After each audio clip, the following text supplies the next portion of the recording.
Vous êtes en direct de Night TV International. Merci pour ceux qui viennent de se joindre à nous sur l'instant. Notre sujet ce soir revêt toutes les couleurs de l'économie, des couleurs qui sont florescentes car il s'agit d'une économie qui est au point de faire une très grande percée, de transporter l'Égypte en un pays, en une économie émergente. Sur les chances, ces chances. Nous avons le plaisir d'avoir à bord Dr Negui Victor, qui est notre expert économiste. Bonsoir, merci de vous joindre à nous sur Direct. Bonsoir. Alors, une économie émergente, c'est le rêve, bien entendu, des pays qui étaient en voie de développement, qui veulent être aussi, assurer une place dans la cour des grands. Quelles sont nos chances après ces grandes victoires? J'avais, avec votre prédécesseur, parlé de 3 grands indices aujourd'hui qui démontrent la confiance, qui incarnent la confiance du monde entier en l'économie égyptienne, ses politiques. Quelles sont nos chances de pouvoir devenir un pays économiquement émergent, faire partie des grands pays? Oui, il faut commencer par dire que la volonté politique de notre pays, aussi bien que le gouvernement, vise à promouvoir la personne égyptienne. Et pour atteindre ce but, toutes les manœuvres et toutes les opérations qui sont prises économiquement visent à élever le niveau de vie de la personne égyptienne. Il faut dire une chose, que malgré la pandémie, malgré le virus, l'Égypte est le seul pays au Moyen-Orient qui a réussi à avoir un taux de croissance.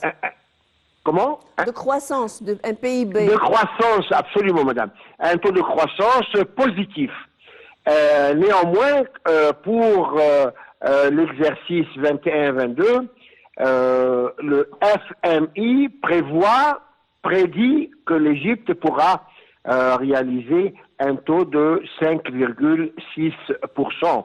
Et le BM, pareil, ils ont préconisé que l'Égypte pourra avoir un taux de croissance de 5,4. Tout cela est dû aux initiatives qui sont prises par le gouvernement. Le gouvernement investit énormément dans les infrastructures, d'un côté. D'un autre côté, le gouvernement a entrepris des initiatives telles que Vie décente. Vie décente est un projet énorme qui va transformer le visage de l'Égypte. Des villages très pauvres qui sont visés et dans lesquels on rentre, on change tout. On ramène l'eau potable, on ramène l'électricité, on construit des maisons, on ramène le gaz et c'est sûr, on crée un système d'évacuation des égouts. Il n'y a pas d'école, on crée une école. Donc tout ça, c'est pour promouvoir la personne égyptienne et notre économie en même temps. Vous avez parlé de quelque chose de très important, c'est le but de cette expansion, la positivisation de ces efforts égyptiens dans la construction de l'être humain. C'est vraiment un très très bon point.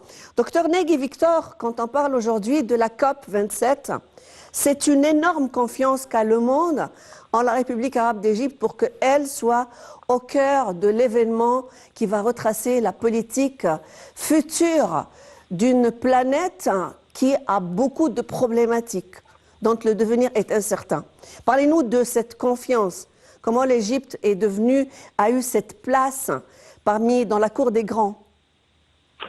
L'Égypte, je répète encore une fois, prend les moyens toujours et essaye de tout faire pour améliorer l'atmosphère, pour améliorer la société, pour que la personne égyptienne puisse respirer sainement.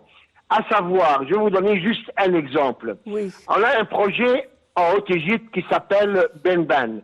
Benban est un projet qui s'étale sur des dizaines de kilomètres carrés avec des cellules voltaïques pour produire l'électricité à partir du soleil.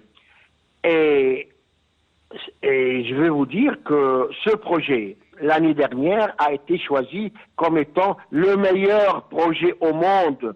Et ça a été choisi par la Banque mondiale qui a convoqué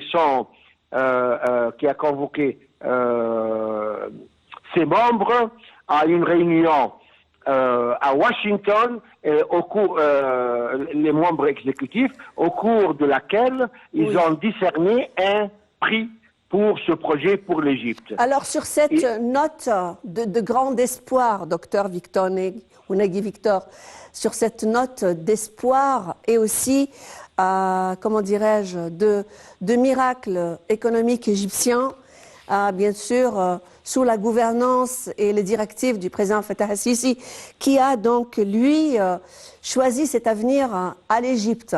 Cette réforme, c'est pour, comme vous venez de dire, investir dans l'être humain égyptien pour qu'il devienne, qu'il prenne sa place. Merci, docteur Negui Victor, notre expert économique, qui, pour ces explications, vous nous avez également donné beaucoup d'axes de réflexion, mais aussi d'enrichissement. On aura le plaisir et l'occasion de vous revoir bientôt. Madame, monsieur, donc, sur cette note... Merci. Merci à vous. Et une très bonne soirée. Sur cette note extraordinaire, sur cette confiance justement, sur ce pays qui va réserver sa place, qui lui revient de droit. La grandeur de l'Égypte, c'est qu'elle soit dans la cour des grands, les pays économiquement émergents. Un pays qui, avec la COP 27 et avec ses politiques, les politiques qui ont été tracées par le gouvernement égyptien, avec les directives du président Fattah al-Sisi, qui démontrent que l'Égypte est un grand pays et un pays qui va aussi participer au devenir du monde. C'est ça ce qui est important. Merci à vous d'avoir été si nombreux à nous suivre sur NITV International. L'information continue sur notre chaîne. Je vous souhaite de passer une excellente fin de soirée. Bonsoir.